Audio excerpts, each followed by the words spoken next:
I'm sorry to hear that. Mm-hmm.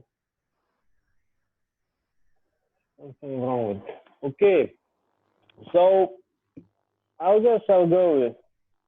Okay. I'll go. So you drop into the hole and you start advancing towards the creatures. Ikale, what are you up to? You After can seeing see one what just happened. disappear, I approach quickly and look down to see what's going on. Okay. As you approach, you dart by Jit and you see Jason drop into a hole in the ground. And you look down in there and you don't see anything unless you get in the hole because of the angle.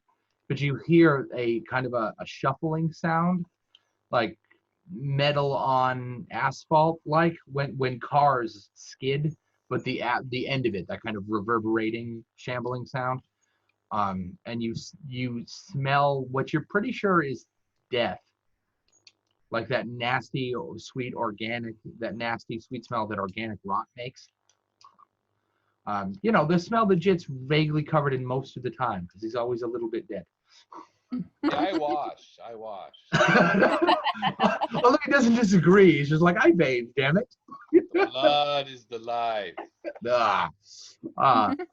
And you watch Jason charge down towards that sound like he's crazy. Okay. Are we in the same hole cavity? Yes, Jason has dropped in next to you and taken off. All right. You feel free to put yourself up if you want. You can reach. And Jason's, a fighter of noticeable caliber. You hurl blood at people. Yeah, I was kind of getting. I don't know though. Whose turn is it? So Ikale has I'm still trying started. to decide what to do. Right. While you decide, Hermes, what are you doing? So where is Ikale? Ikale has darted 300 yards in front of you. Okay. Watch Jason Jit sink into the ground by accident, and Jason deliberately just hop in after him. Perfect. Okay, I guess Hermes finds it with it, drags some courage within himself after seeing all of his friends, except his best friends, of course, who... His inner Olympian owl bear. Right? Yeah, he likes his friends. He doesn't want to see him die, so he's gonna risk it all. And he's gonna run on up with Ikale. Okay. So bring in the goblins. Oh, of course. Like your scuttling, creepy entourage, not Jit creepy. And the horse commanders are just kind of follow us. I figured they don't help you fight in combat. Is that Rhino still there? Say again? Is this Rhino still with us? I figured once the explosion happened, he was like, see ya, and he ran off in the woods. In which case I don't ride it into battle. Not so much. Okay. I'll tell you what, the Rhino was not going to go for that. If he has free will, if Ikale is essentially asking for a favor, not making a best friend out of him, there was no way that was going to happen.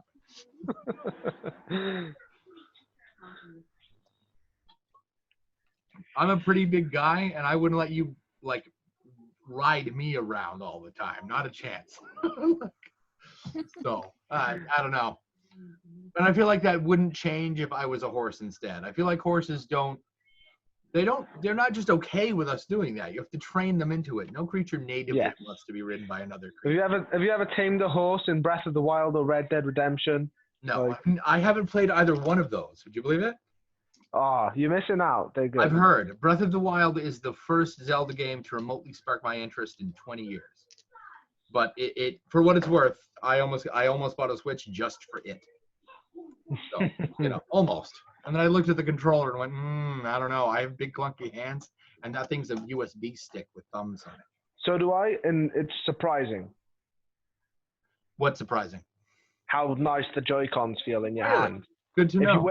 If you use them separately, as long as you get past some of the issues, which there are there. Okay. They're not so bad? Yeah, if you can stay within a certain distance and not have them cut out wirelessly while you're mid-game. So here you are, Hermes the Brave, right? I imagine in your mind you're like checking yourself up. You're like, fire bad, friends good. Fire bad, friend Yeah. good. For my information, what is the ground made of in this The- place? In the lumber mill, it's dirt, but it's been cleaned. The floor has been cleared. Outside the post, it's your average jungle floor. Thick moss and loam coat the place. If it wasn't for the crazy amount of abundant light being thrown by the burning buildings, you would have pretty impressive stealth bonuses because you're making no sound while you move, and you're a big creature with claws. I mean, can you imagine the sound you make on a stone floor? Hmm. Like Yeah, an I can absolute imagine big it. nest. Yeah. Okay, that's cool. So you march on to find your friends.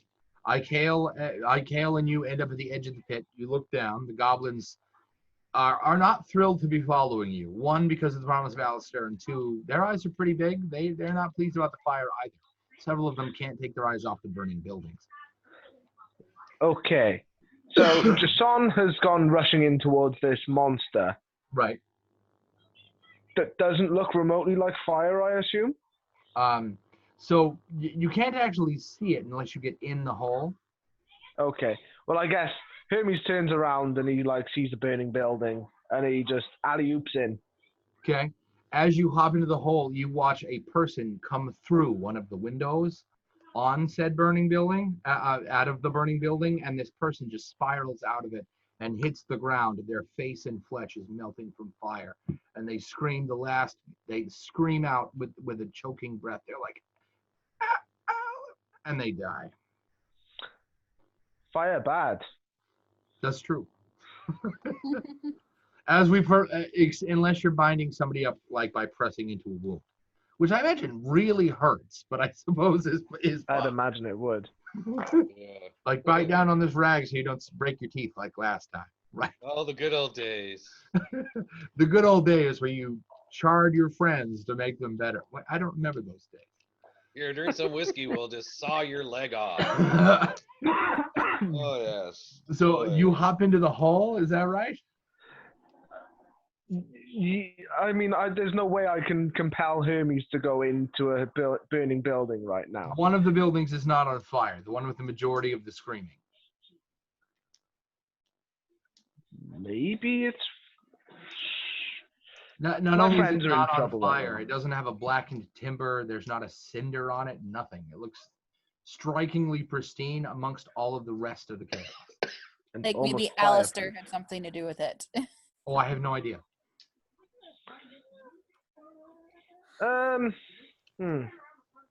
That's a toughie. I feel like I ought to try and, I can at least see Jit in the bottom of the pit. Jit, right, and you watch. So Jit is standing in the bottom of the pit. I imagine looking rather surprised that he's caved in the floor, and Jason is just like running down the tunnel, ready to kill something. Okay, yeah, I'll still hop on down the hole. I Okay. haven't changed my mind. Ikale, what are you doing? I think I'm gonna ask Jit what is going on down there before I hop down. Oh, look at you being all pragmatic. That's a smart person move. Which is to say, not the kind of thing Hermes would have done. Hermes is not smart people. I feel like you don't have a foresight score, but I feel like if you did, yours would be pretty small. I feel like. Jit, do you explain the fiery eye sockets? Yes. Aw, Fiery team player. eyes everywhere. Wait, now Can I you're take- specifying fiery. And with that, could I jump out of the hole or climb out of the hole? Sure. But you're leaving Jason to whatever might happen to him down there? Isn't Hermes down there with him? He is, right? But there's two of them, and who knows how many. I mean, There's that might actually be one 20 of creature us. with many, many, many glowy marks on it. Hermes has all his buddies. Yeah, there's 20 of us. You're gonna. My goblin armada and I will be fine. Yeah. Yeah. Okay. I just So you pull Feel your. is very. And I think You one know or what? two of I them. can't. You can't what? No, I was gonna say I got to get that fire out, but I don't have my gust of force anymore. Is there a well? I was planning on like sort of doggy digging loads of dirt all over the fire. You would require a great deal of digging in that there's a lot of fire. But the Are good news is the place has been raised, and by that with a Z, so the ground is clear, so the fire can't really spread to anything other than the lumber mill. But once it burns through the giant posts in the fence, it'll spread to the forest in general. You do see what you're pretty sure is like an overgrown trough, in that it's just like a big bucket, only it's massive, of water that you might be able to use to put out some of the fire, but there's not enough water in there for you to put out the whole location. Not unless you can find some way to stretch it. Are there any people trying to put out the fire? You don't see any people outside at all. You hear a lot of screaming inside the clean building, and the person in front of you you're pretty sure is dying, but they don't seem to be dead yet. Okay, I'm going to not jump out of the hole, and I'm going to illuminate in the direction that Jason took off. Okay. I guess I'm going to go with him. As you light up your hand, right, and you pursue Jason down the hallway, right? The dirt cavity slopes downwards a little bit. There's a couple of divots. The ground is rough. We're not talking like a staircase or descent or anything, but the ground, the rocks and dirt shift underneath your feet. It's not an easy walk. And you see Jason as he catches up to what is glowing at you guys. There's a large mass of writhing, scorched men wrapped. Their eyes burn with hot embers, and as Jason approaches them with his weapons, they grow weapons of their own. In a flash of light, now they are covered in swords and bows and what looks like full plate, except that it's all made out of fire. And they advance on him. How many? You count at least 60, but given the confines of the tunnel, there could easily be more than that. How big are these things? They are 6 feet or so. They take up the majority of the space. They look like men, except they look like they are men who've been burned to a crisp. Could I join them and try to cast Pacify? Sure. You can hop in there after them if you want and try and catch up and cast Pacify. Now, is there actual fire on their armor, or just? It looks like their armor and such is made out of fire, not so much is metal that's on fire. All right. And how many did you say there were? You count at least 50 or 60 men, all bumbling, trying to get around each other. Right. What do I have to What do I have to roll for Pacify? What level is Pacify? Huh? What level is Pacify? It is a level. Hold on, I had it open. Pacify, third level. Level 3 spell. Got it. So you have to beat a 13. And I have to roll a d20. Yes. Oh, and what modifiers do I get to add to it? You add your wisdom modifier and your proficiency bonus. Okay. Wisdom modifier is 0. Proficiency is 3. I got a 4. Nice. This means you have to roll on the magical mishap table, Which is also a d20. Which is also a d20. No modifiers though, just a nick. I got an 8. An 8. Oh, that's not good. Oh no. So you explode with light and just fill the tunnel like a giant glow stick.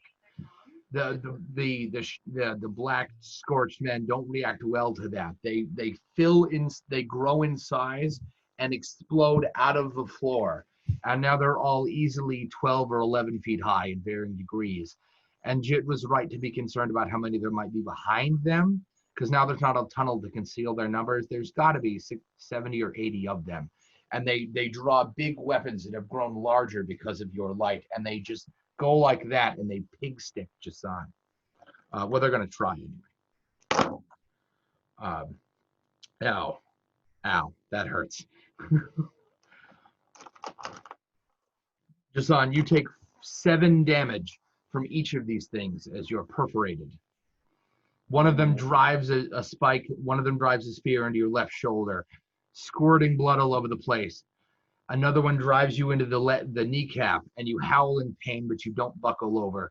and another one gets you in like the meaty underbelly, like where your stomach is, and they tear a piece of flesh out of you as they pull back out. The good news is you don't bleed very much because their weapons are made out of fire, so they cauterize as they pull out. Am I Okay. close enough to? Never mind. He's not dying yet, is he? I don't think so. How many No, did not he yet. get hit? How many did he get hit by? 3. Yeah. Okay. I was 4? gonna say if he's close enough, I can use the cantrip stable touch if he's dying. You have to But if get he's in not there and dying. touch him. He's surrounded by like these giant fire knights.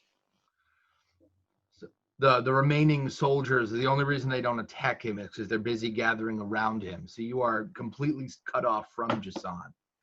You could get through these men if you wanted to, but how tall are you, Jason? I don't know. I'm elf. So what I don't know how tall elves are. Let's say you're 6 feet or so. These Yeah. things are all, give or take, 4 feet taller than you, and they've surrounded you, these giant fire-covered men. Your friends can probably get to you, but they'll have to get creative to pull that off.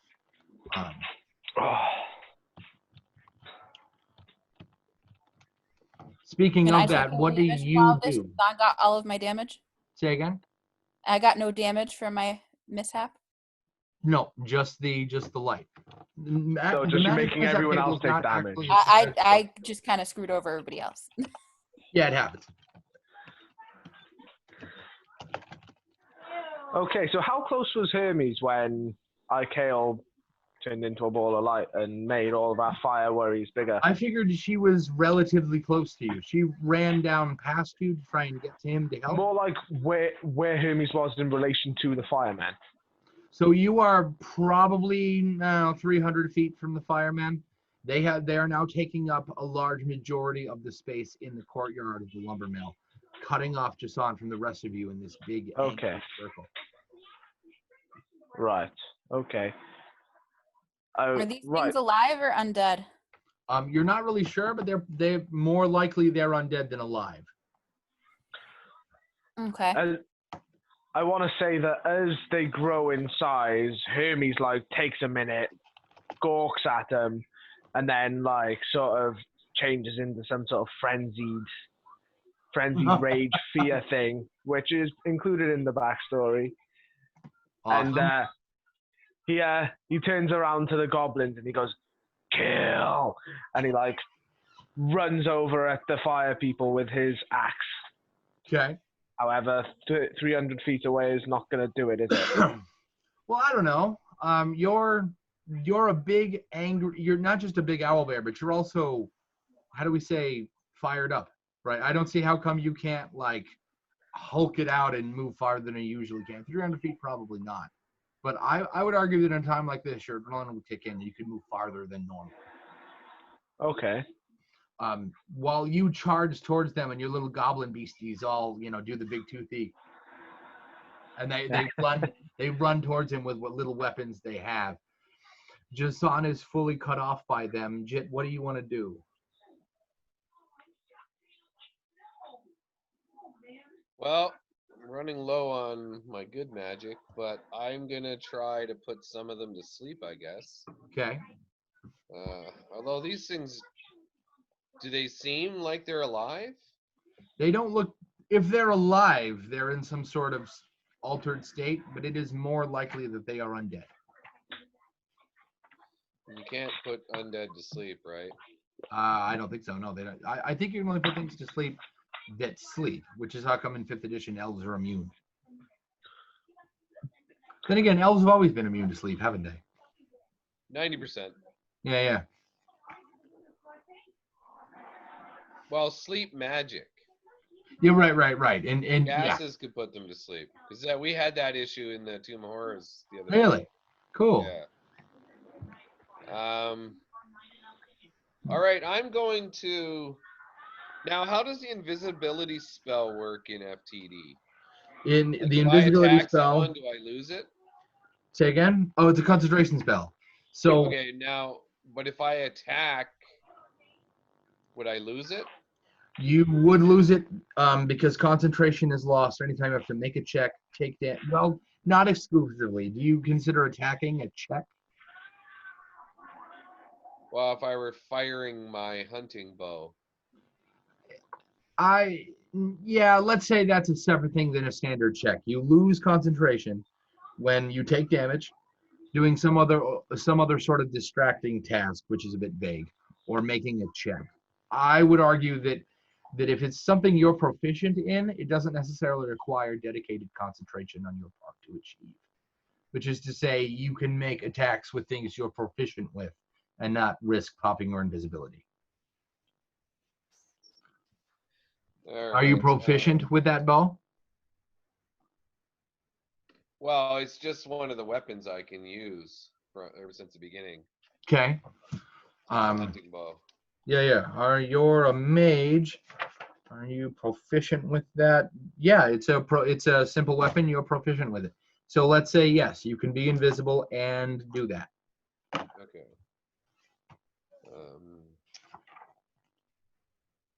Yeah, I'm just there's a lot of guys there.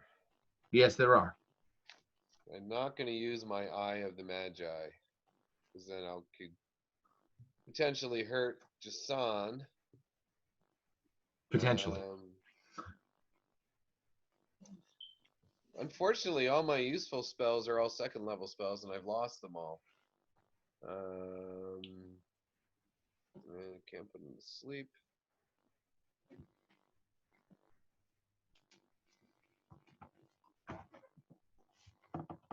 I am going to try to whisper mind. Mr. Mind who? One of these fire knights. Okay. The most one of them definitely looks like he's in charge. None of them are communicating, but as he's almost conducting as he moves his sword around, the other ones change formation. So you're pretty sure that he's communicating with them, bossing them around somehow. He's definitely the one in charge. Okay, I want to find out if I'm in his head. I ask him, am I in your head? And you get like a slow rumble, like a car that first comes to life after it's been cold for a couple of weeks and it hasn't been run. That slow rumble in the engine in your head, and it goes, "Be gone, intruder." We will leave. Let my friend go. He has awoken us. We will not give him up. The rest of you are free to leave. No, we need to take him with us. He wiggles his sword a little bit, and three of them turn around, draw their spears, and point. And he goes, "Your call."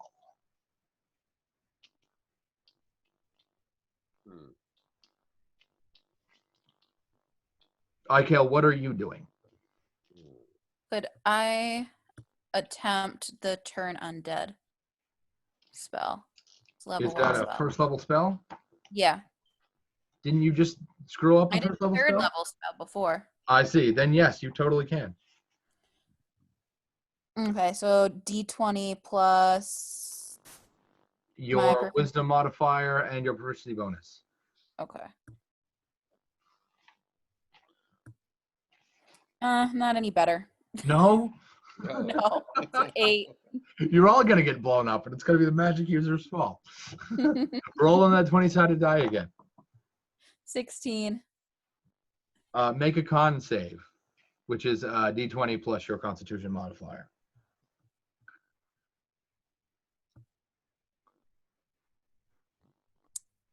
$17. Oh, that's much better. So as you attempt to cast the spell, something goes wrong, and you just kind of stiffen up like a board. And Hermes seizes for a second, and I imagine he hears about you. He panics a little tiny bit, and then you're just like a dog that got wet, and you're like, I'm good. But it was an uncomfortable experience. Speaking of that, Hermes, what do you want to do? So I mean, for the sake of action pacing, let's say you can get to them on your turn. Okay, is there a way that I can sort of attack a select few and open the way up to Jason? You can certainly try, but you're only because you have a goblin armada to back you up. Otherwise, that would be pretty much impossible. Yes. Okay. But you can certainly try. How would you go about that? So obviously he's in a flit of rage at the moment. Right. So I guess he's running up, and he's just gonna start going berserk with his axe on the first one of them he sees. Okay. And I guess like he's just screaming and like attack, kill, Okay. fire bad. Do you want your goblins? Your goblins are going to do what you do, right? You're going to have them like crawl all over them like angry ants. Yeah. Okay. Unless No. they've got weapons to keep a slight distance. I know that not all of them do. Right. So the ones with claws are just kind of going to do their thing. The rest of them are going to fight a little bit more intelligently than that. Yeah. Okay, sure.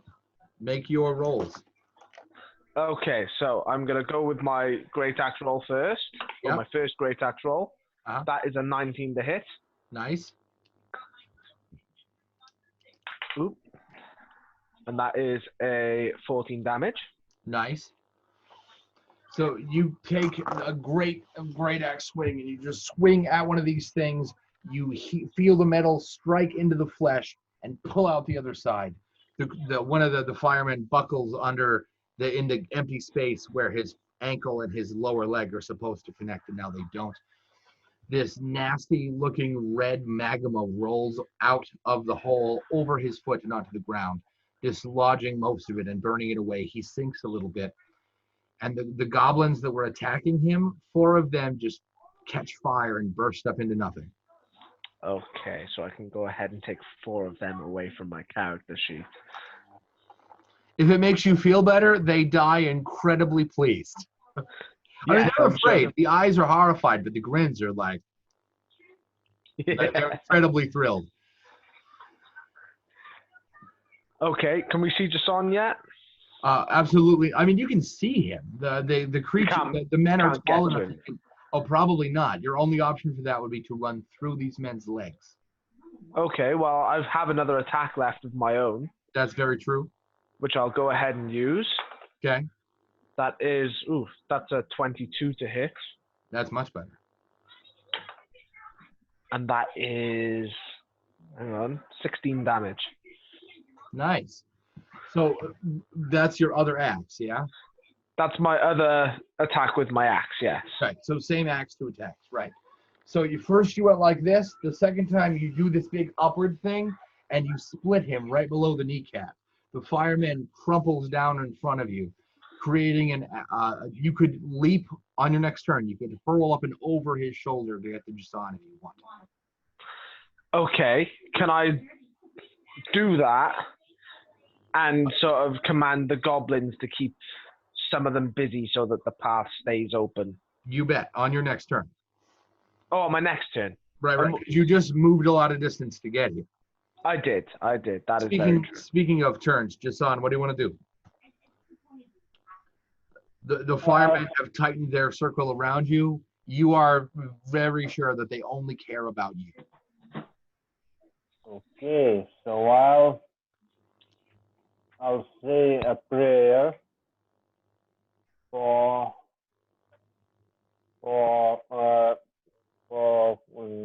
spirit. Let the spirit go higher. Mm-hmm. Let's see, the prayer would be the souls of my father and father's father. So here I am, facing the menace of foes. I call you as I am in hunger. I plead with you to strengthen my spirit, sharpen my mind, harden my blow. Because I'm lost and I'm in need of guidance. Guidance to accurate my hand, to swift my movement. Hear me, the souls of my father and father's father. Jason inhales, exhales, and says to himself, I am become death, the destroyer of worlds. And attacking enemies. So you're really worked up about this, and you surge in front of them. Jason doesn't care that he's gonna, like, he might die. Look at him. He's steely-eyed and gives no shits. I imagine you're gonna roll to attack one of them. Yep. 18. Nice. 18. So I'm with 2 blades. And I guess I will roll also 2 full attacks. So need I roll one more d20? Go for it. Okay, so first was 18. Yep. Second is 13. Nice. So you roll for damage for both of those. And so 2 blades. So 16 and 15. Wow. So Jason enters this whirling dervish state of steel and rage, and he spins around and dissects the bottom half of one of these men. They drop to where he is. He just cleaves the torso down off of one of these things. The chest and the arms sink to his level, which puts them still relatively at the same height. The fireman lets out this intense bawl and shriek. The ground shakes with enough force that one of the building's fires go out. And he takes his sword-wielding fist and slams the ground and goes, "Enough!" And the entire section that Jason and the men are in cave in. You watch him sink maybe 50, 60 feet into the ground, into a chamber underneath. Bits of stone fall below them. Jason is separated from you by at least 50 feet and a fairly sizable drop. At the same time, the clean building, one of the walls just blinks out of existence. And a man floating in the air wearing these dark green robes with electrostatic eyes looms down and points a gnarled, bony finger at the three of you and goes, "Which one of you has my eye?"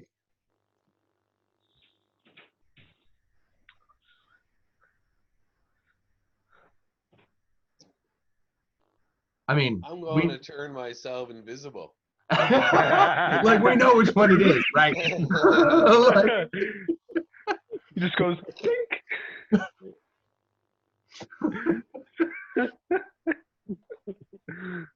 So basically, for this spell, bite my tongue as hard as I can, spit the blood in my hair in the air right above, directly above me, and I want it to fall on me and turn me invisible. Like the creepiest popcorn throw and grab ever. 24. Nice. And just poof. Poof. Do you want to move? Can I fire an arrow at him? Sure. We'll just say you can. Why not? All right. And I miss. Aw. 5. How badly? Like, did you roll a 2, a 7? What'd you get? I rolled a 5 plus just 5. Okay. So the arrow goes wide, right? Flies through the air. And so now that the wall is gone, you can see inside this building. It's a single-story building, but it's got a wooden catwalk up top. And all that screaming is from people who seem to be floating in a stasis, but they're alive. They're shrieking in agony, and they're these blue coils of what is probably their life energy pulling out of their chest and eyes, connecting into this larger band that kind of plugs into the back of the mage. He seems to be getting younger by the second. His bony fingers are like growing back flesh. Your arrow goes wide and hits one of those people. They fall down and immediately stop screaming into a lifeless ball. And he twitches for just a second. Ikael, what do you do? Uh-oh. That's not good. We should have gone in there before. Player agency, what do you want from me? I got left for spells here. So again? I gotta see what I got left. I can do cantrips and second level spells. Woo! A lot of good second level spells. What do you got for second level spells? Impassable, Purify, and Divine Vigor. Those are all cool.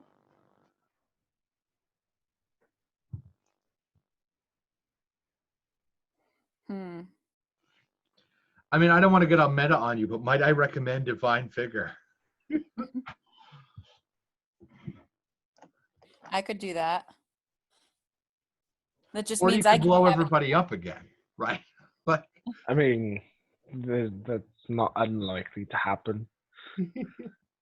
Okay, so that's a D20 plus same stuff as before. Right, proficiency modifier and your wisdom score. I need to be to 12 since it's a second level spell.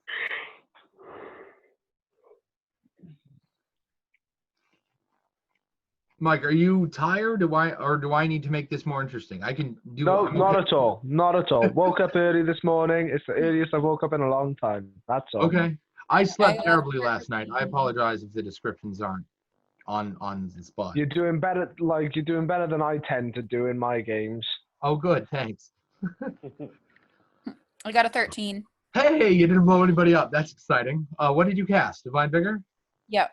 Okay. So all of you that can hear her, which include yourself and Jason, those men, the shambling noise they're making as they kind of shift across the floor, is not loud enough that you can't hear her, so you get a +1 in every check you make.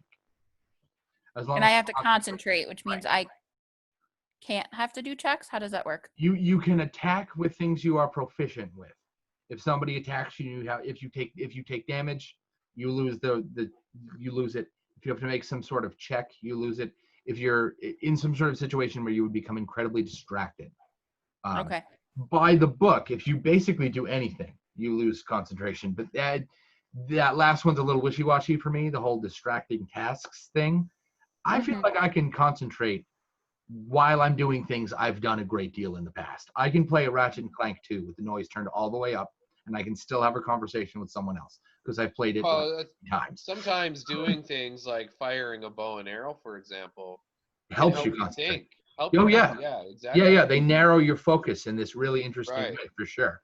Yeah, Yeah. so if it's something you're proficient in, I don't think it would break your concentration. Like Jit is proficient with simple weapons. He can probably fire a regular bow, not like a military. So I could use my dagger because I'm proficient in Yes, that. exactly. Would I be able to do a cantrip at the same time or no? No, because you've cast. You also can't. Yeah, I'm sorry. I thought you meant on the same turn. You mean No. as opposed to stabbing somebody? Can I do a cantrip? I don't see why not, as long as that cantrip isn't a concentration spell. Okay. Again, they fall into the realm of things you're proficient with. So you've cast Divine Vigor. Everybody gets a mechanical bonus of +1 while they fight for checks. Hermes, what do you want to do? So, what's happened with me and Jason now? We've been So dragged away. Jason and the firemen have sunk into a 50-foot block in the ground.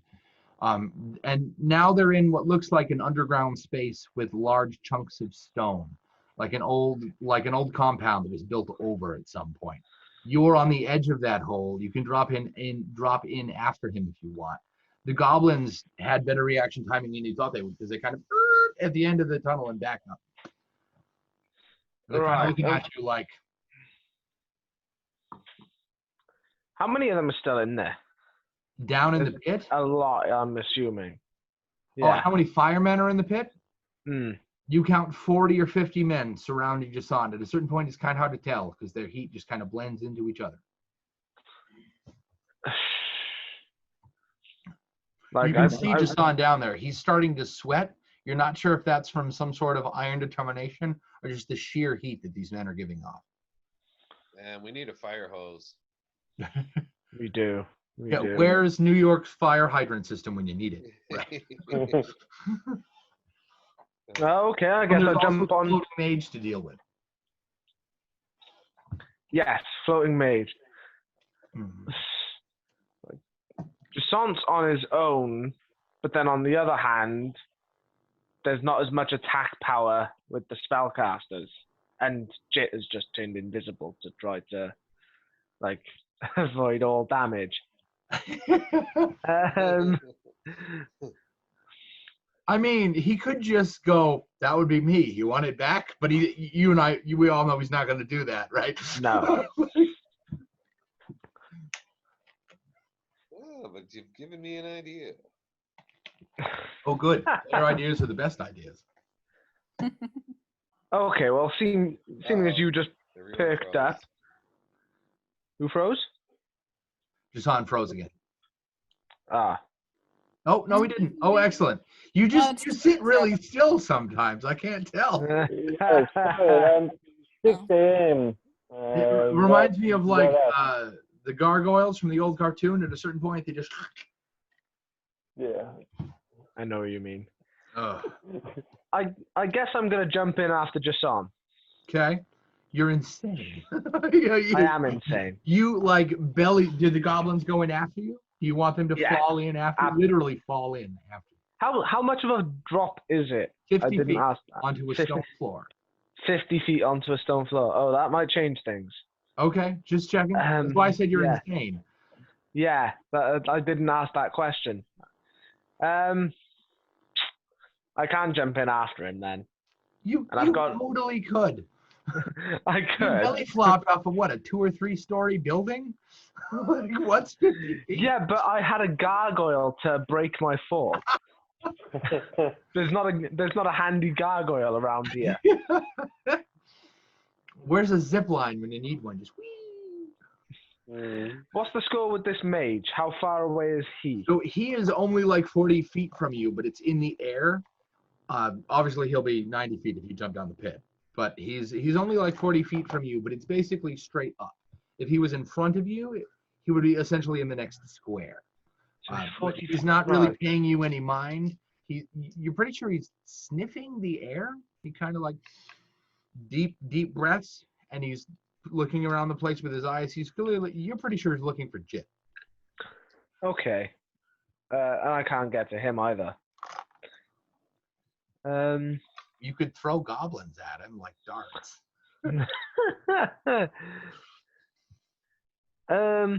Oh, this is a toughie. He wouldn't throw his goblins; they're his best friends.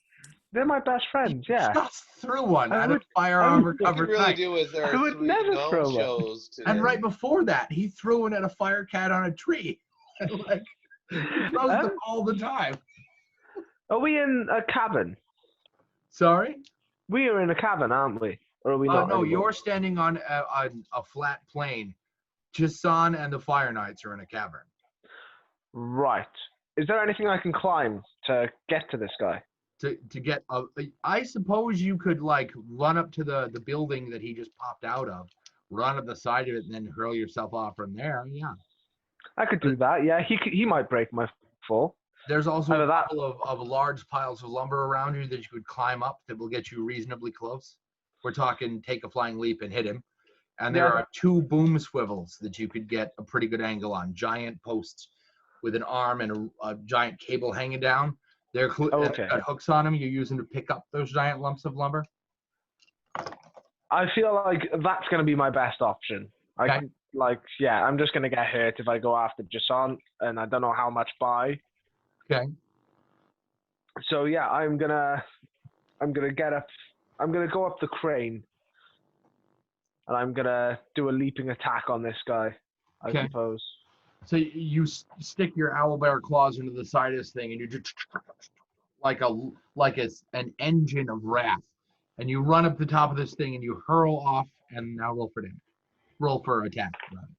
Roll to hit. That is a 15 plus 5. Nice.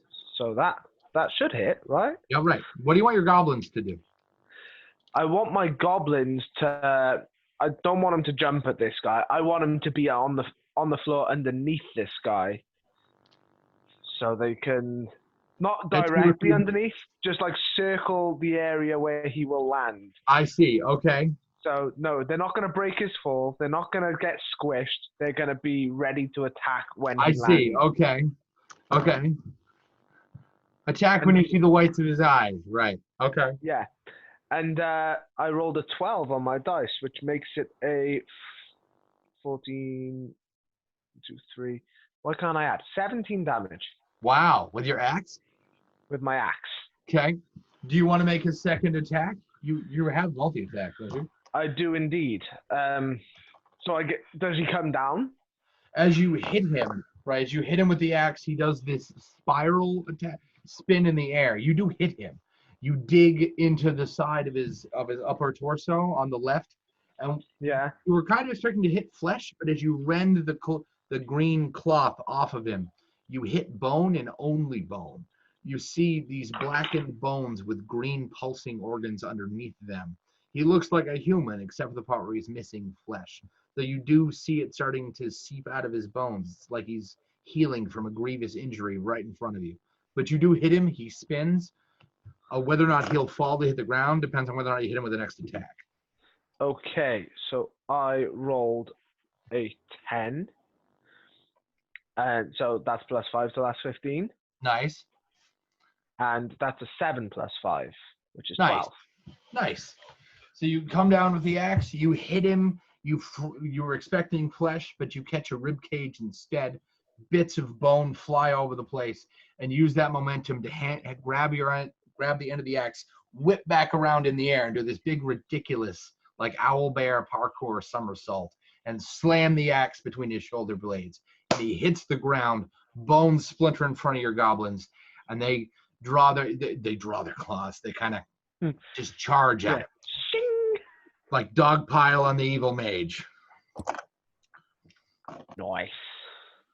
You want to roll for damage for them? Yeah, how does that work with them? How many do you have? I've got 14 left. Okay, they cannot possibly miss. Roll a d4 for each of them. D4 for each of them. Do you have 17 d4? I want to say no. Let me get you a dice roller you can use. That might be better. I might have one actually. Hang on. Okay. Is it okay if I move on to the next player while you sort that out? Go ahead. Okay.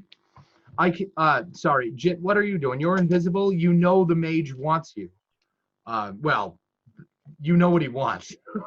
And you know you have it. Jason is down to the ground under attack. Turn? Say again? Is it my turn or Jason's turn? Jason, do you want to go first? Yeah, we'll attack. Sure. Okay. Yeah. So my double. That doesn't look like I thought it would.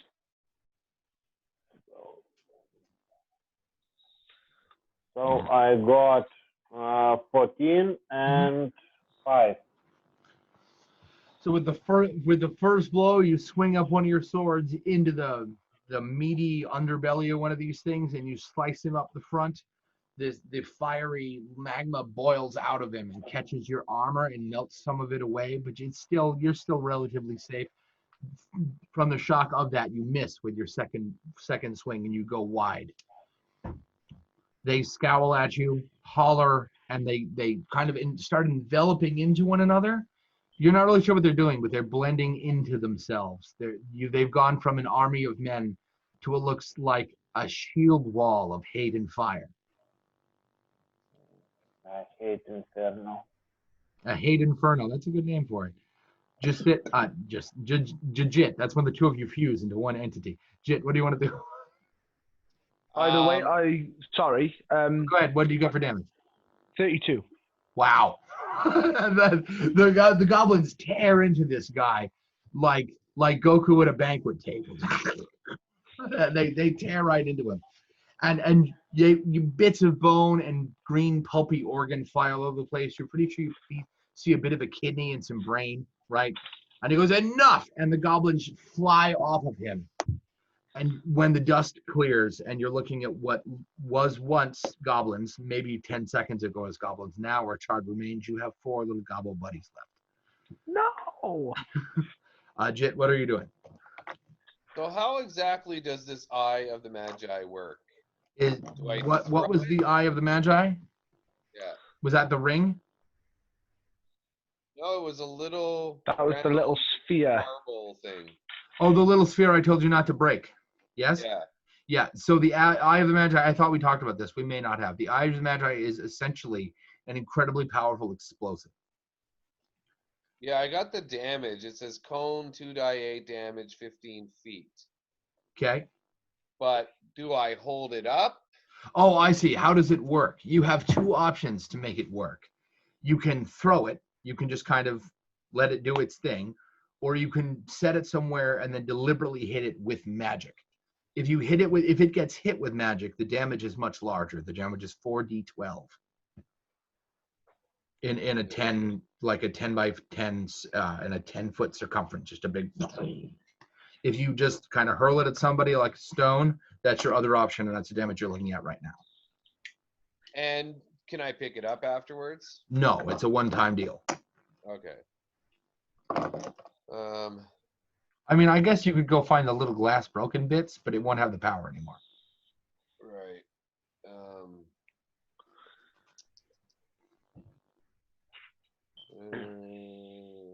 He just wasted how many? 8, 10 goblins? I want to say 10 goblins 10 as a reaction. You bet. as a reaction. Oh, All right. I mean, you guys have been hunting him for what? A couple months? It feels like a couple months. All right. Well, if he wants his Eye of the Magi, he's gonna get it. Okay. What's the What do you plan? mean by hit it with magic? What kind of magic? Any old magic. Whenever you cast spells in the past, it's kind of crackled in your pocket. Even You're pretty sure that you could just, you could hit it with anything. cantrip? If it's a cantrip that's targetable, you bet.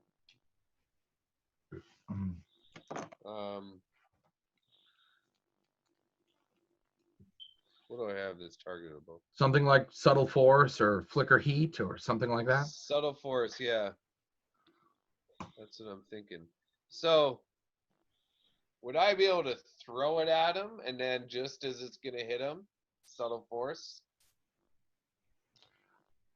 Sure. Let's say you can, because if you're essentially throwing a little marble. Traditionally, you can open a door alongside of your movement action. I don't really see that this is any more effort than that. Yeah, sure. Let's go for it. Okay. Wait a minute. Now, if I do subtle force, I won't be invisible anymore. This is very true. Wait, why not? Is subtle force a concentration spell? Yeah. I see. Let's see if I have something that's not a concentration. Flicker heat would probably work. Earlier in the campaign, the priest of the tinker, we illuminate by the book is your hand lights up, but we were doing it like you could conjure a little ball of light and hurl it for the sake of consistency. Let's say you could do that. So it says concentration though for that one. Oh yeah. Let me see. What do I got? Concentration. Sleep isn't concentration. Sleep is not concentration, and it is a first level spell. I still have my first level spells.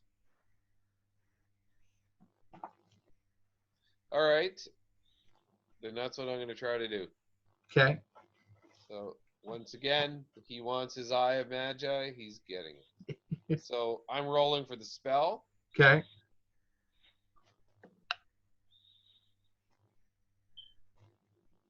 Thank God it's only first level. 14. Yay! Do I roll for the marble?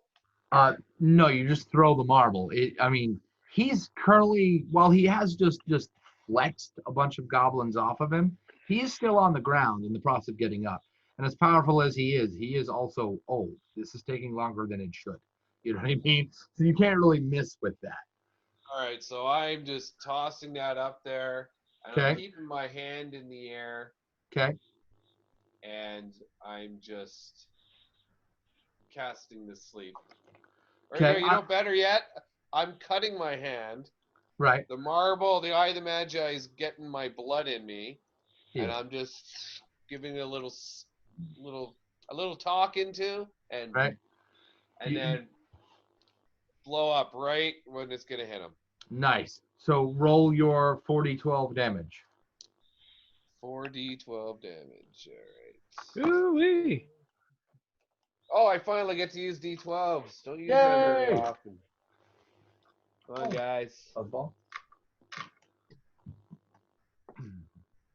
Where'd y'all go? Oh, there's another one. Okay.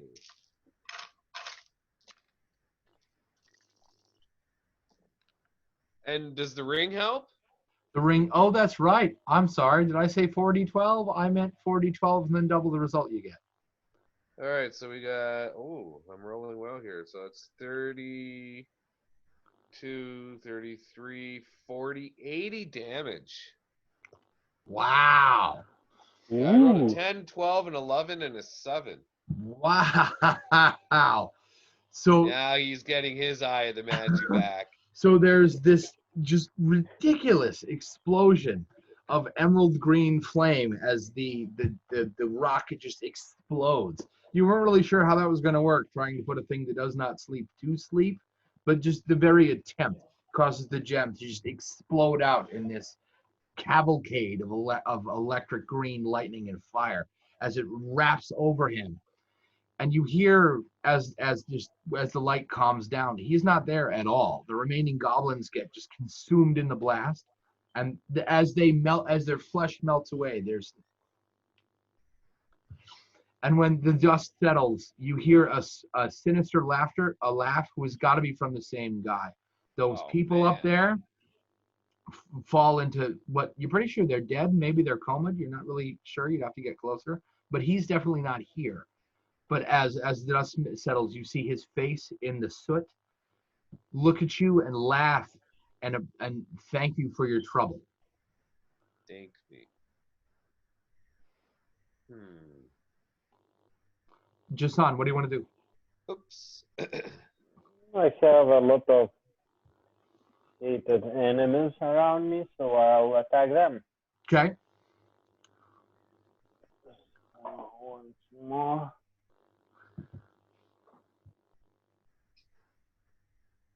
15. 11. Nice. Roll for damage, or was that the damage? No. That was for 2 attacks. Okay. I'll roll for damage. Roll for damage. What's mine?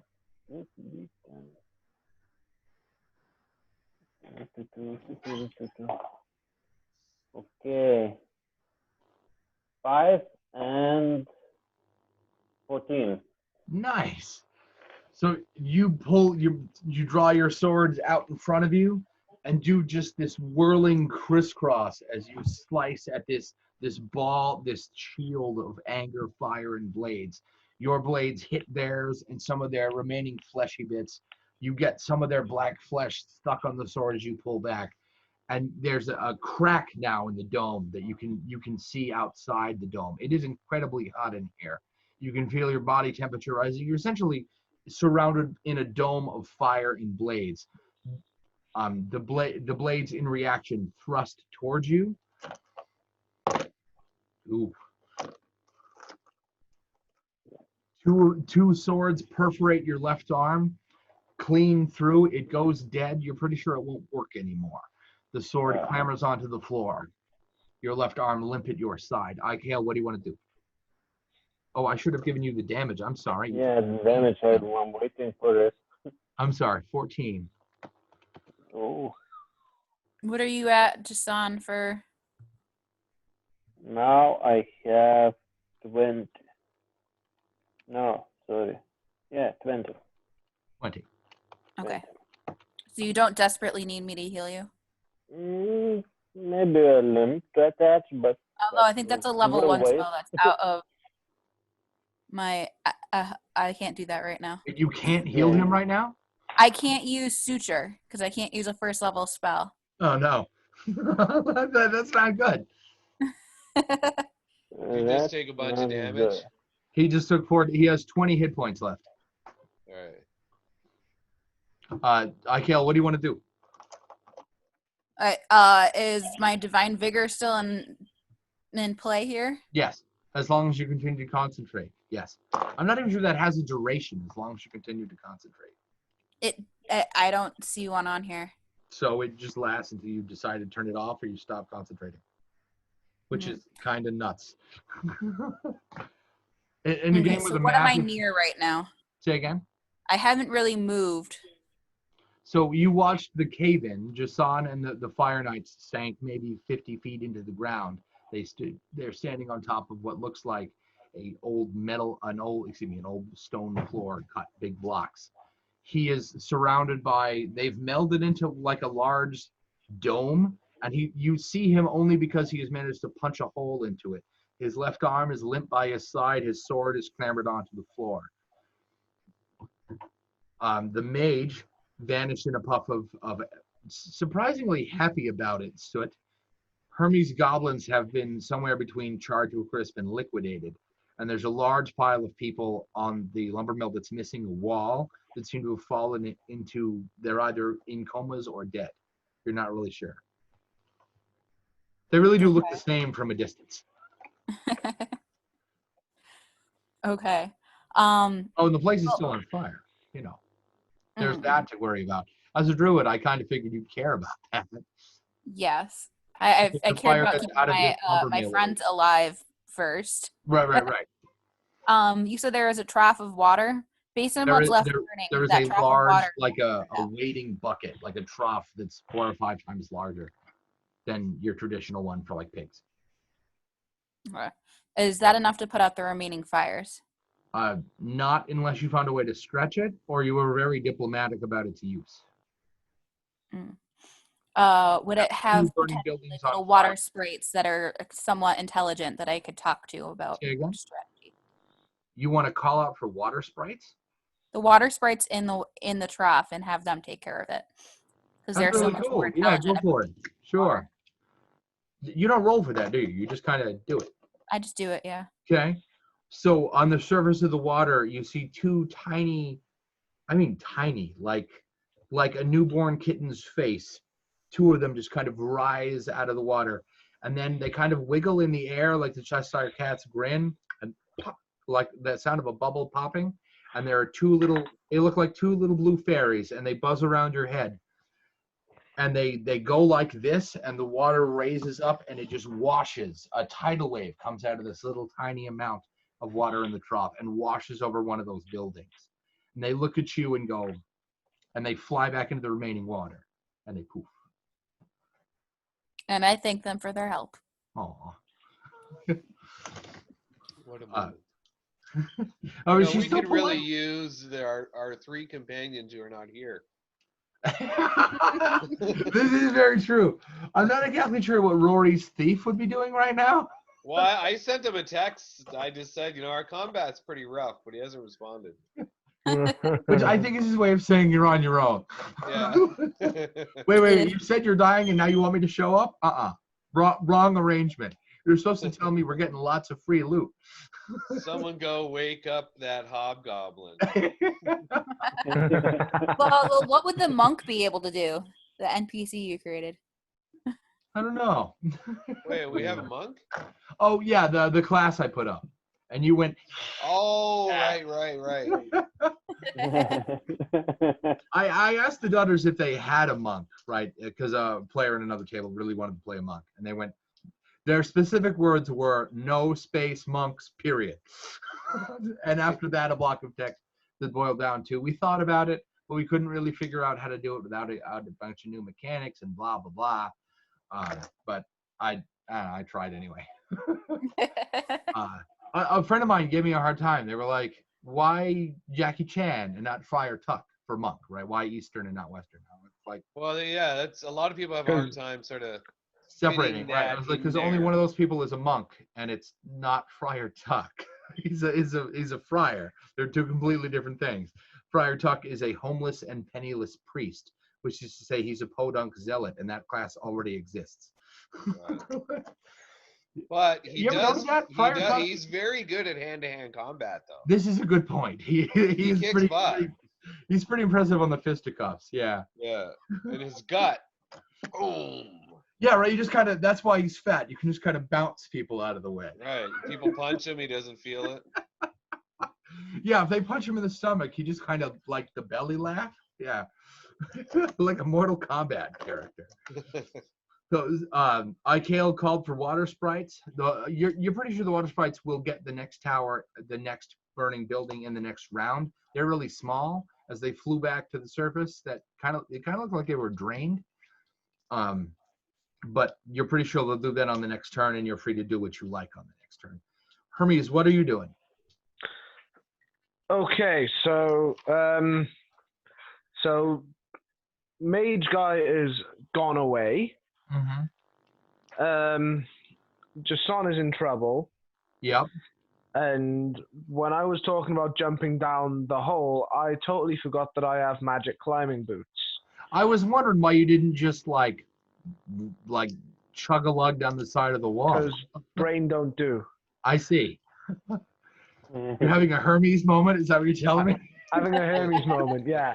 You method actor, right? You be careful with that. Yeah. Okay, well, yeah, I guess then in that case, Okay. I'm gonna aim to get to Jason.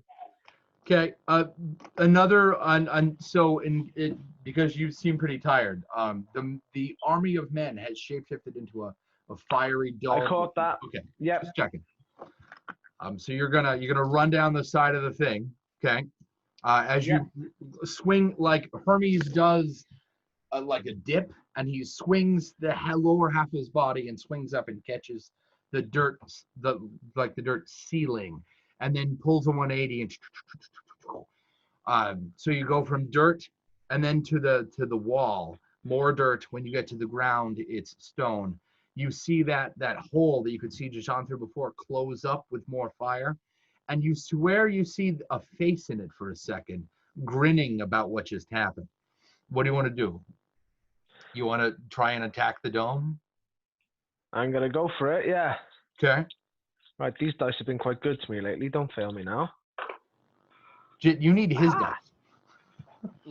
Yeah, 13 plus 5, 18 to hit, Nice. and that is 8 damage. Nice. Do you want to roll for your second hit? I do indeed, since I don't have any goblin minions to do it for me. Now They're they're all minions. gone. Now that they're all dead, they're minions. Otherwise, careful, Hermes man. is just going to sit there crying about it. So 16 to hit, Okay. and I'm picturing an owl bear sobbing into its fur feathers. just drenched like arms. Yeah, that's 16 to hit and 16 damage. Wow. So you take the axe in it, like you hold it up with your claws, and you just kind of like saw your way with it through the meaty, fiery flesh. You cleave a hole in the side of this thing, big enough that you can see Jason's legs.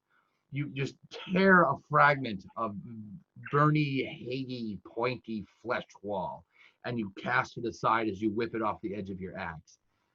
You pull it out of your beak, and you're like, Jason, what are you doing? I'm attacking again. Okay. with You're my down to weapon. your right arm. Do you want to switch or to your bow, or we're singing like one sword still? With one sword, with one blade. Okay, what was that, Akale? You need 2 hands for a bow. That's not true. You ever seen Green Arrow? He's real impressive. But yeah, out here in reality land, you bet. In this game, it's a 2-handed Yeah. weapon. Unless you can like prop it up against just a perfect shaped rock and Yeah, pull right. the bow back with one hand. A rock made just for the occasion. Should you lose one of your arms? Okay, and as I'm starting to attack, I'm starting to sing. Starting to sing. Sing, yeah. Do you know the song from Mockingjay, from Hunger Games? The Hanging Tree? The Hanging Tree. Yeah, I'm familiar with the song. It's creepy, Yeah. sad. So I'm starting to sing it. Oh man. Yeah. Yeah. See, my creep is rubbing off on people. Yeah, right. It's also Yeah. very like haunting. It's beautiful in its own way. So the dice, I 18 Nice. and 1d10. 4. Oh, geez. 4. That last one was a 4. So Jason manages to, you draw the one sword, right? You swing, roll for damage for that one. Ah, 6. Nice. So you have your one sword, you thrust it into the fleshy, fiery wall, and you reach down with your still working arm, pick the other sword up off the ground, swing up and slam that sword into like a hammer strike. You swing the pommel of the one you have now into the pommel of the one that's in the fleshy wall, and you crack it like a really angry egg, and spurts of lava and magma spray out of it onto the floor, melt some of the stones below you. Now you're standing on uneven ground, but you hurt that thing. You hear a heat, like a hissing vent, as you pull the sword back out, and the sword still in the wall kind of and falls onto the ground in front of you. They retaliate like a Greek phalanx and just puncture you like a pincushion. Ooh, this is not your day. As you take 10 damage as two swords sweep out underneath and catch you in the ankles. Your right leg, it still holds you up, but movement is going to be a problem. Mm-hmm. Okay, so I can counterattack. Feel free, yes. Yeah, so with broken blade, I'll attack. So it's like a dagger then. D6 will be. D6. Yeah. So 7. So I won't hit. You won't hit. That's not good. Yeah, I won't hit. So you swing your broken sword up through the air, and the swords in the shell kind of reach out and prevent you from hitting anything that looks like it matters. Jit, what do you do? Oh, Jason, I sent you a text in the program. I want to yell to Ikael, can your salamander friends help us here? Maybe just throwing that idea out there. And then I'm going to take a bite of my bread. Wait, how far is Jason away from me? If the question is, do I eat the bread, will it heal Jason? No. I got to be 15 feet away from him. Yeah. So At the very least, you would have to be down there with him. And how do I get down there? Do I slide? It's a hole that's been blown into the ground from the force of a magical charred zombie warrior. You could just jump, but I wouldn't recommend it. If you weren't going to do that, can climb on the walls, right? yes, you could use one of them. Sure. Yeah, Okay. you can climb It's on your not own. like a staircase or anything. The one you Right, normally ride. I'm still invisible too. Yes, you are. So, would I be able to get down there in my turn and get a piece of bread in me so I could? I don't think up? so. Your regular movement speed is about 30 feet. Where is the horse? First, you'd have to get the horsemander to come to you. Then you'd have to mount the thing, and then you'd have to move 50 feet in 6 seconds. All Well, right. they are nearby, right? Because we said that they had kind of. Right. They kind of hover out right outside the combat zone. They're loyal, but not fighters. Right. Mm-hmm. Like well-trained horses. I am going to jump directly towards Jason. What? Okay. I got my bread. I'm jumping, and I'm Now this matters. So roll a 20-sided die. The pit is large enough you could, in theory, roll too far. You could land too far away. All right. If you get the timing wrong, this matters. All right.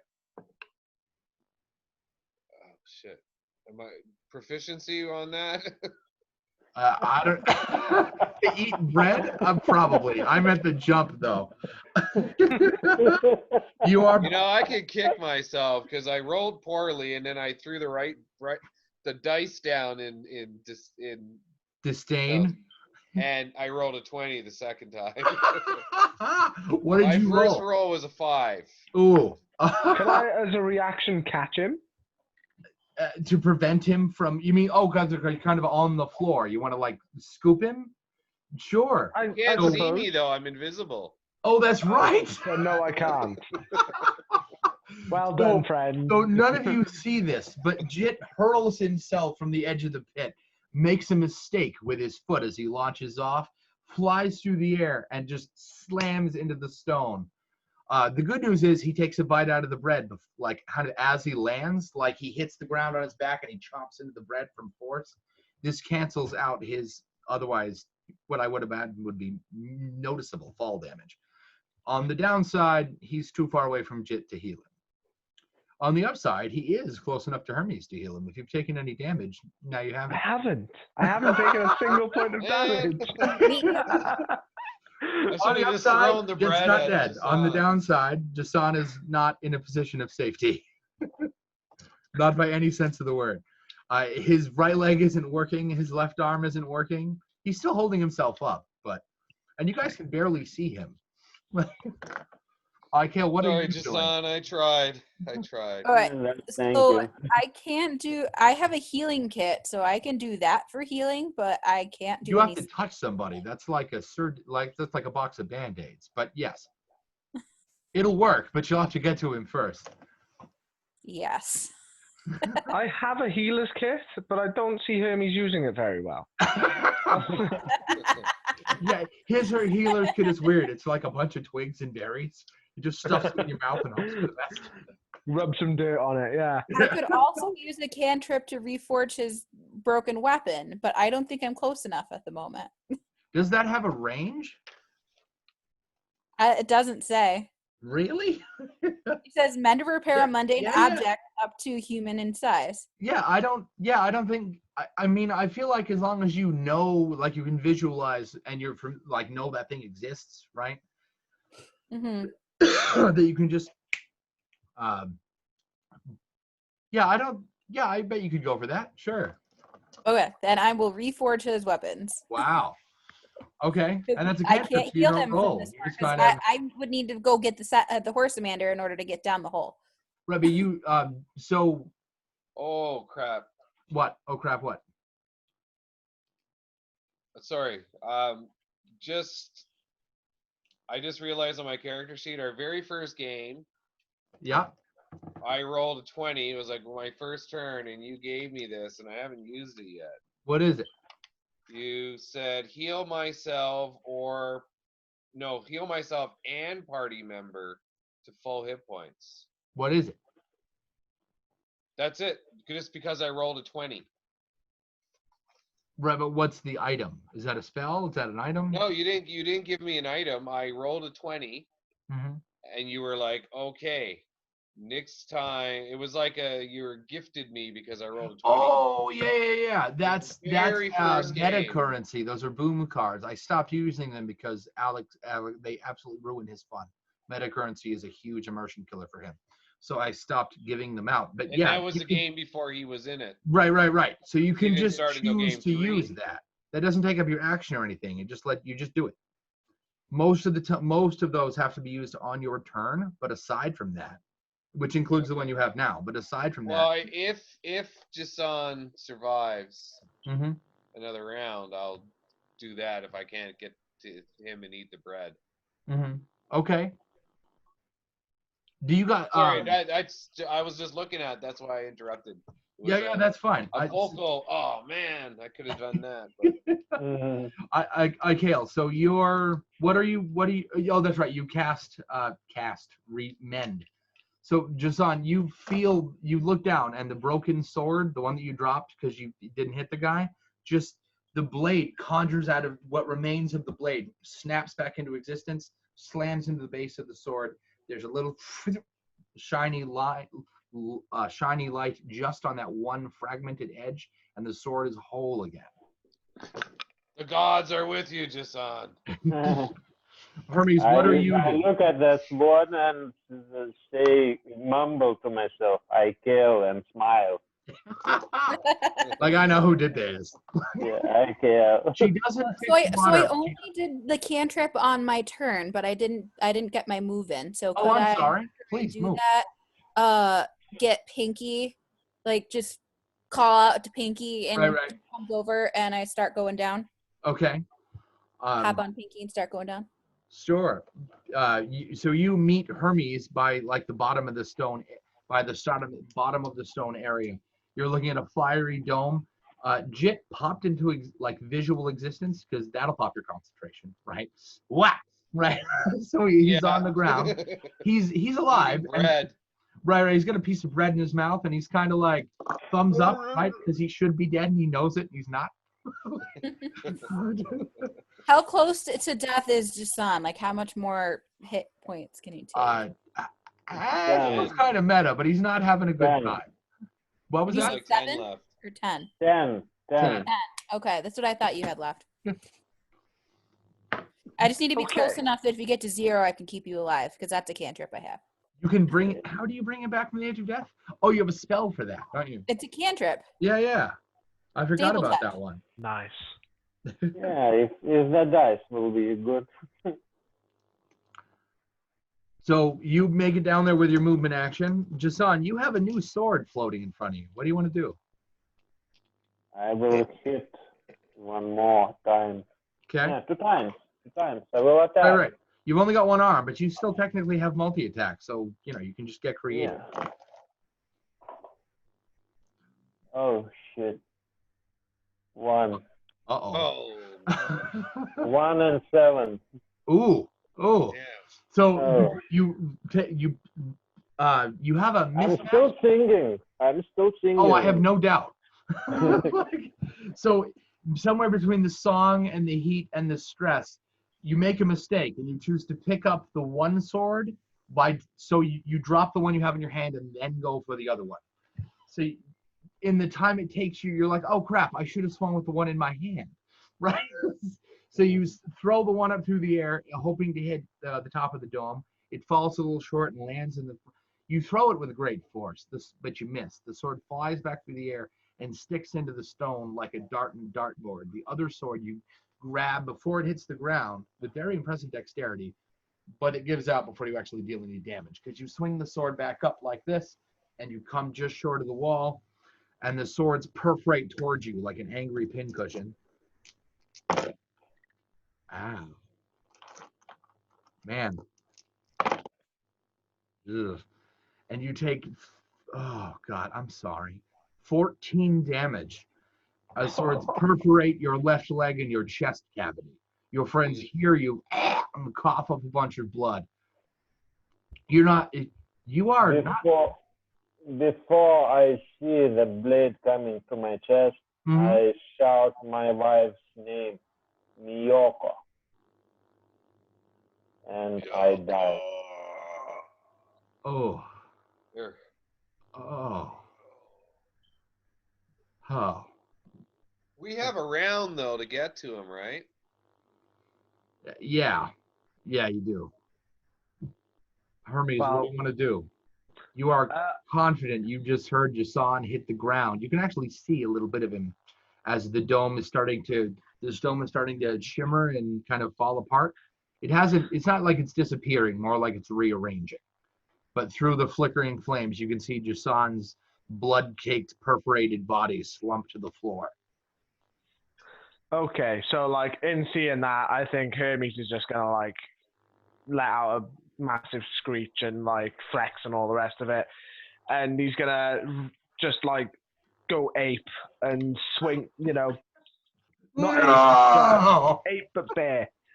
But yeah, he's gonna swing this axe at this thing, and come on, why can't I get a 20?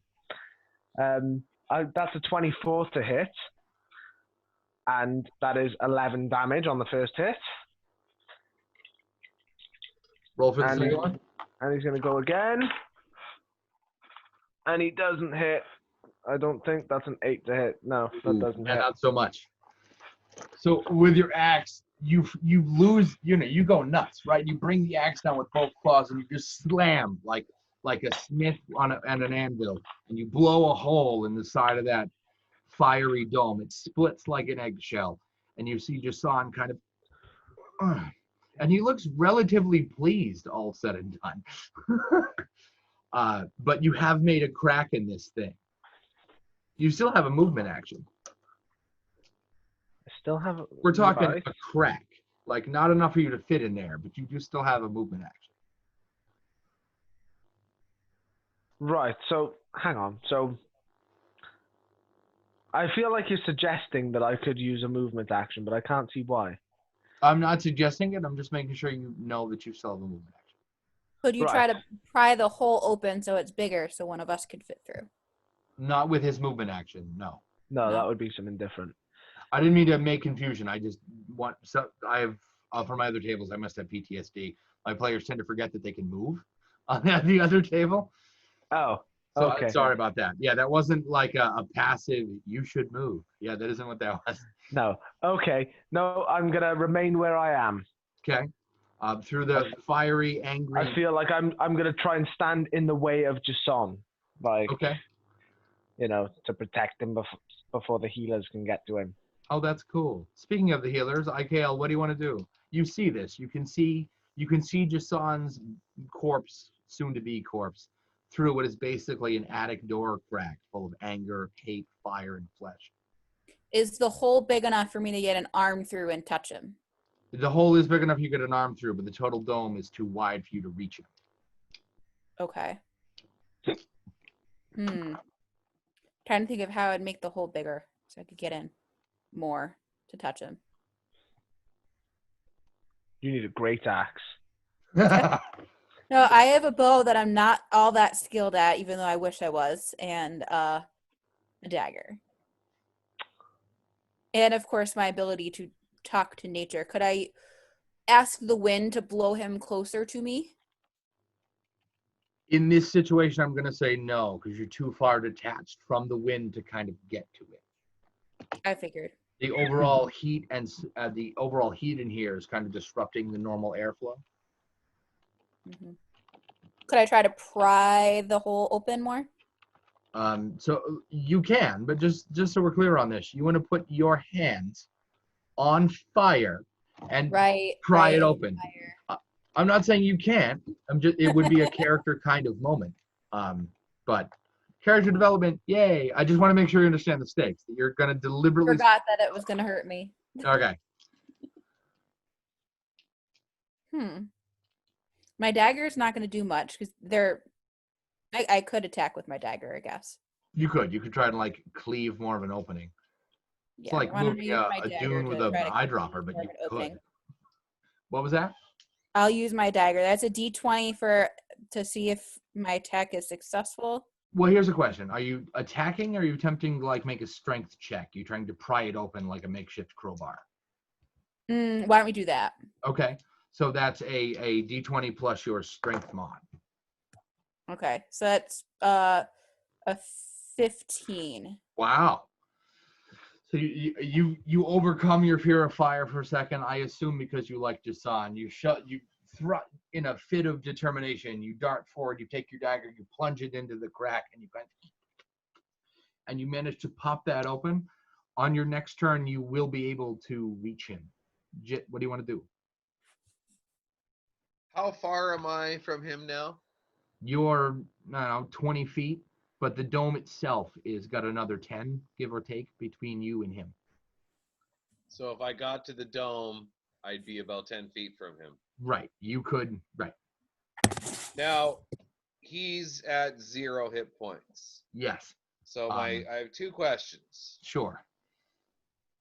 Will that gift you gifted me for rolling the 20, would that stabilize him and bring him up to...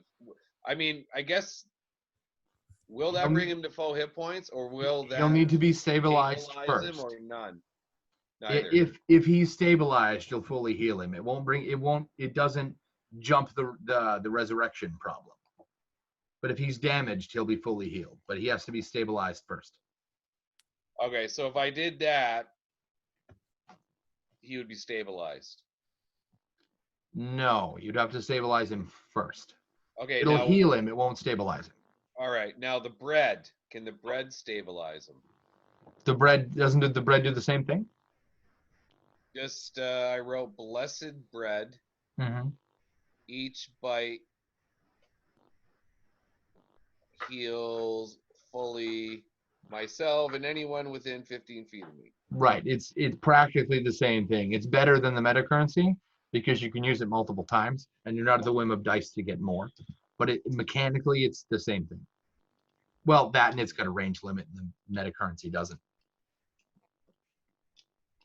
All right. So short answer, no, it won't bring him back from the edge of death.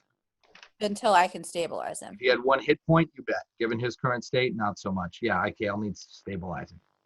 Okay, I am going to.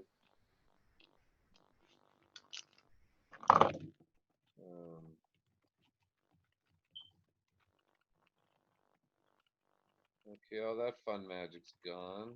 That's not going to do anything. Now it's 5 pounds.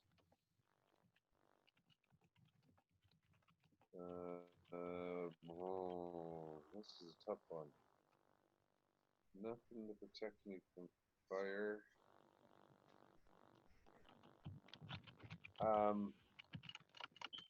What about blood mist? What about it? Would that, because I can take blood from something else to give it to someone else. I don't have to give it to myself. Would that True. just heal, or can that stabilize? That also just heals. Okay. So how do you stabilize in this game? You can make the medicine check, but that will stabilize you from normal injuries. In this case, it's kind of IKL's bag. So the only issue with the inclusion of stabilize as a magic spell, if you can do the same thing with a medicine check, the stabilize spell doesn't have any mechanical value. So a medicine check will allow you, like if somebody picks you up off the floor and you roll on the injury table and you suffer like con damage, a medicine check will fix that, but a medicine check doesn't heal you. 5 Torches Deep is kind of fussy about healing people with I remember this conversation now. Guys, I'm dead. This is my last game, so I accept it. They will come for you, so flee away. I don't think they're coming for us, to be honest. It's only you they wanted. It's only you they're attacking the whole time. Because I was the first. You were the one who woke them. Yeah. Well, you even be able to stabilize them because it'll have been two rounds. There is that problem. If somebody can get you physically to him, like right now, you can save him. Is the hole big enough for me to go through? Yeah, but how would you?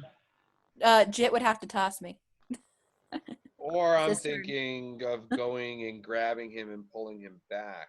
I was also thinking on my turn I could toss Jason. How close You are you to? revive me, so they I'm will come guarding for him. me. Mechanically, you're right there with him. right, he's right outside. Did you go in the dome, or are we talking like? Yeah. Okay, so what you're looking at from Me and I have already gone since Jason went to 0. right from a So- from a description point of view, what you're looking at is a fiery dome of black flesh and swords with a crack just wide enough in it for an owl bear to fit his fuzzy, furry, feathered shoulders through there. He is looming over Jason. I imagine being quite upset about the whole thing, but he's on guard duty. You are about 30 feet away. Ikael is in front of you. She's between you and she's got the edge of the dome. She's just pried it open with her dagger. Mechanically, what you're looking at is since everyone else has already gone, if you don't figure out how to get Ikael within touch distance of Jason, you can't save it.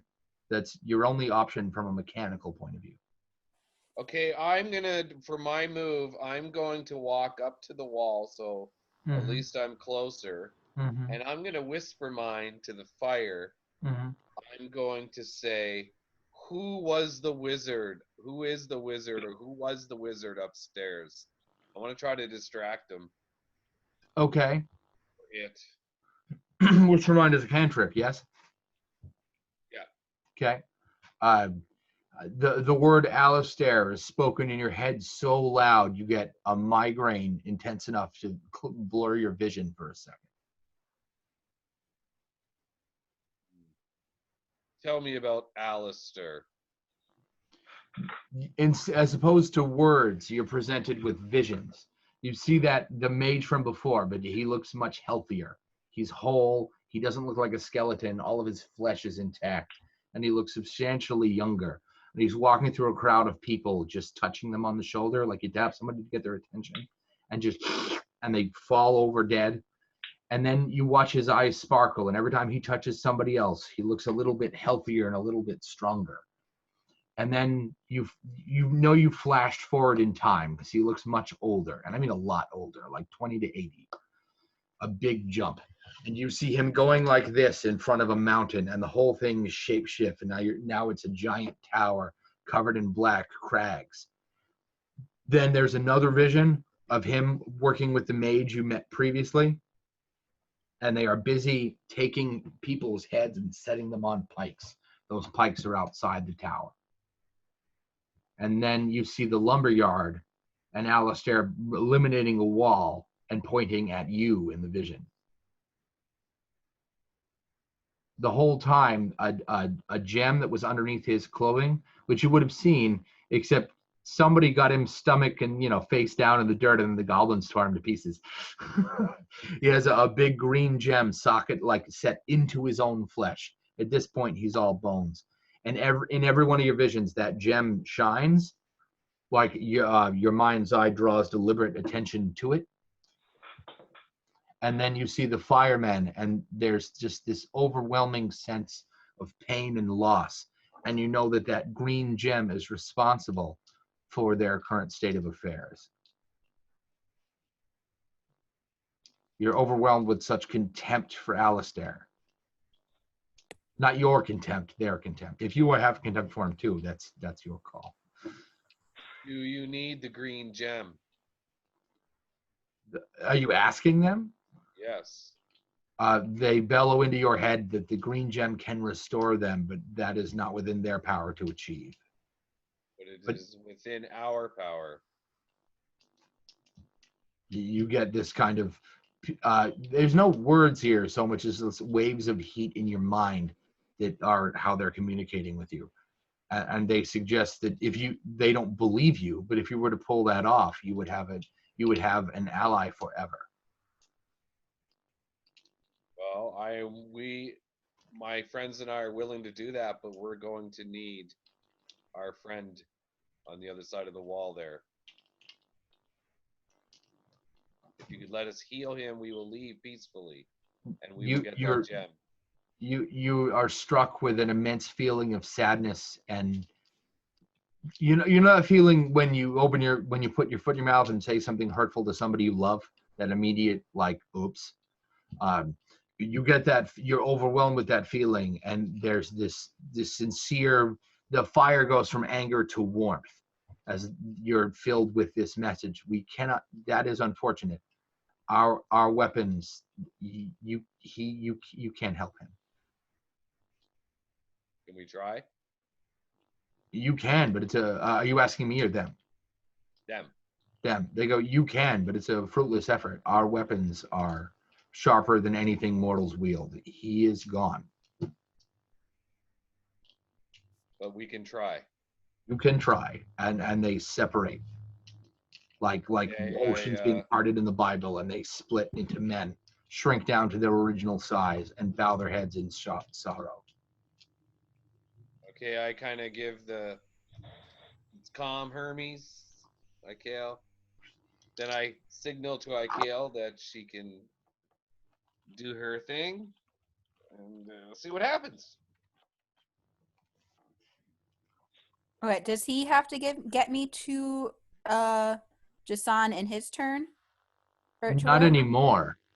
Okay. You can close the distance. Okay. So I close the distance and do the stabilizing touch thingamajig. It doesn't work. His body, as you look over him with your abilities and you fill him with the magic of healing, his body just turns black and shrivels up and turns into dust. And there's a necklace left in the ashes that floats up into the air and floats in front of you. And you're pretty sure that if Jason were whole, he would be handing it to you. Okay. I take the necklace and I say like a blessing for him to be at peace in the afterlife, and for the tinker to watch over him and remake him. That's really cool. Thank you. Disintegrated. That's what happened to me last night. Without a soul. Sounds like you still have a soul. All right. That was kind of sad. That was exciting. I'm glad you think so. Trying to get to him just to heal him. And I still have no damage. Well,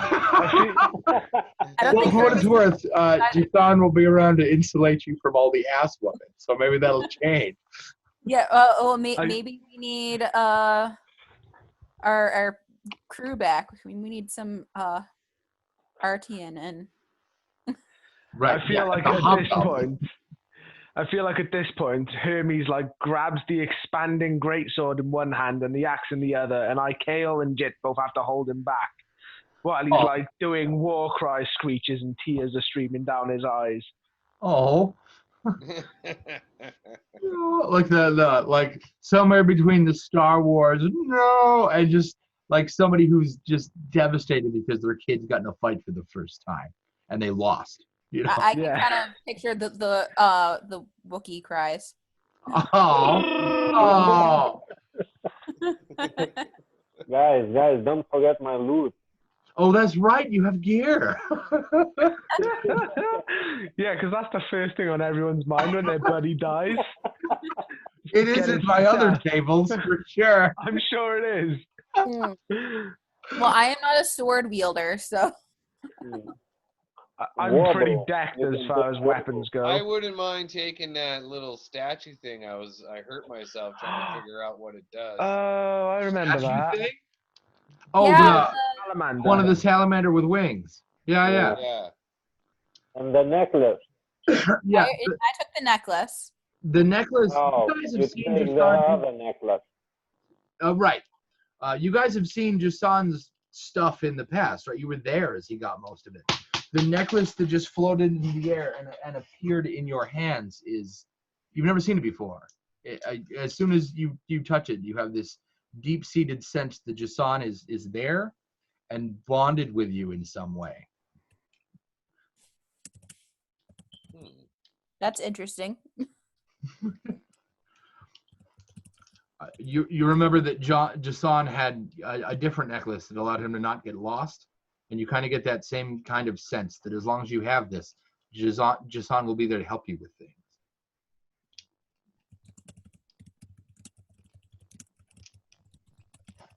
But his remaining gear is totally there. Okay, so can I get the mystery salamander? Sure. Speaking of mysteries, when I was looking for, trying to figure out how to help Jason, I wrote down strange battery. Where did we get that? Strange battery. Oh, yes. I believe that was the glowy sphere that's used to power different kinds of machinery. That's right. It had something to do with the orb in the Steel City, didn't it? Yeah. I That's remember. where we found it, in there? Yeah, I believe you fought the giant evil meatball in order to get that. That was so long ago. Wasn't that like end of March, beginning of April? Yeah, that was I want to say the second or third. I got pieces of flesh and... Say again? Yeah, you have all kinds of creepy things. It's really my fault. You're a creepy mage, isn't it? Because you I'm ended just up going like, through it like, what am I gonna save him with? This? No, that's not gonna work. like scrap of flesh? No. Explodey gem? No. Weird looking battery? Probably not. Oh hell, I'll just take a bite of this bread and jump off the cliff. You could have been killed. Ugh. So Jason still has the can't get lost necklace, right? Oh yeah. Yes. Okay. Yeah. Take that too, or would it not make sense for me to have both? You can have both. So from a mechanical point of view, 5 Torches Deep only allows you a magical item that you can like attune to and use, equal to your what minimum of 1 plus whatever your charisma modifier is. So this means you can Charisma carry. modifier is +1. Then you have 2 magic items to your name. You can carry more than that, but you can only like activate as many as 1 plus your charisma mod. In the book strictly, it's equal to your charisma mod, period, minimum of 1. But I feel like that means mechanically that means until you get a charisma of at least 14, you're all mechanically the same when it comes to magic items, and that doesn't really seem fair. Mm-hmm. So 1 plus. You're the one that conjured out of nothingness, that has Jason's distinct kind of sense to it, doesn't count against that limit. Okay. So it's not a magical item. Oh, it is. You're confident that it is, but something more impressive, something closer to divinity than arcane juju power. Okay. Also, I recently realized that's a real word. Juju? I had no idea. Oh. Never heard of them. Never heard. Okay, so I do take the direction necklace too. Sounds good. It's French and it means plaything. Huh. Yeah, that's something you didn't know. Yeah. Maybe. I mean, I didn't know. Well, the term jouer means play. Jouer au foot, play kickball or play football, or That's soccer. cool. The things you learn playing 5 That's Torches probably Deep. where it comes from, because jouer means to play. That's cool. Yeah. Wombats poop little cubes.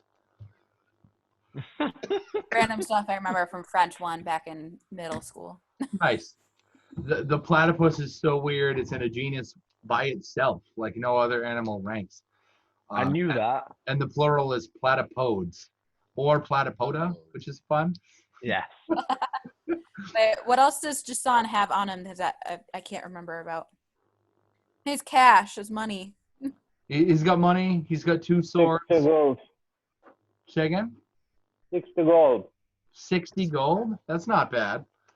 Okay, we want to split that up between us. Oh, Sure. he's got a war bow, isn't he? He does. Yeah. I feel like if no one else is going to take that, I know that Hermes will probably have to blunt off some of his claws to use it. I feel like that's because you can still climb things with his squirrely boots. Yeah. I don't think that my type of character is really a warbow type of character. Warbow is not a simple weapon, No, that's a martial weapon. so I wouldn't be able to use it. True. All right, I think I'm going to go ahead and take that, although it'll be like awkward to get the immersion right on it. Yeah, we've got to figure out a then- way so I don't keep so your what you are doesn't keep damaging your immersion. That's not fair. Yeah. I also feel like the whole wielding an axe or a sword doesn't suit him.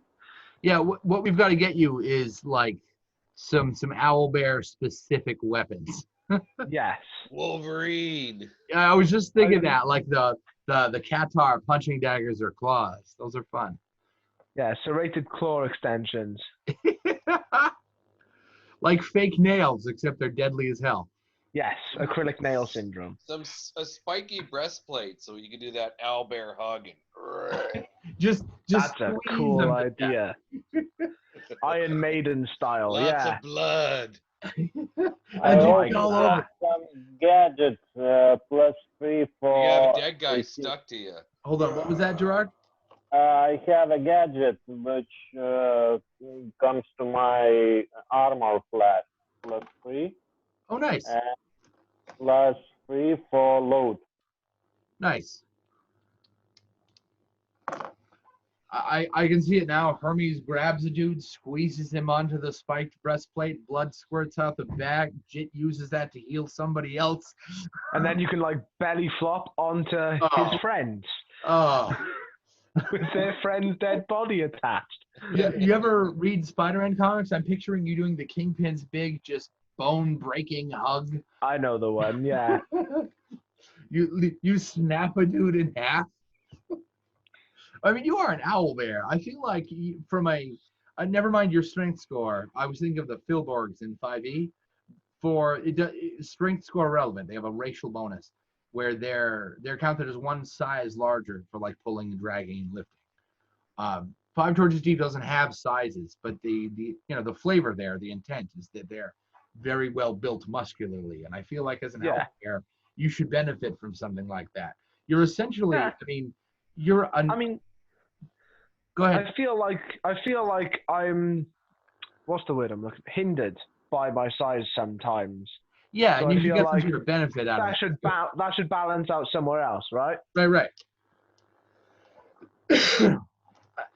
You haven't actually bit anybody, have you? Is that like culturally inappropriate for you? I just feel like it's like I've got a great axe that does 1d12 damage. I don't know what my beak would do. So you know what I just remembered I had that we could have saved fun with ages ago? One of those little healing orbs that Jit gave me. Oh no. I'm both sad and that's kind of funny. Yeah. You know, I was looking at them and I was gonna like when the wizard was there, I was thinking maybe if someone has one, they could chuck it. But I totally didn't think about the healing aspect of it. So what would you have done had she chucked that at? Had you hit Jason with it before he hit 0 life, you would have healed him for sure. Yeah. Man, I wish I could have got to you with the bread. We tried so hard. Yeah. Thank you.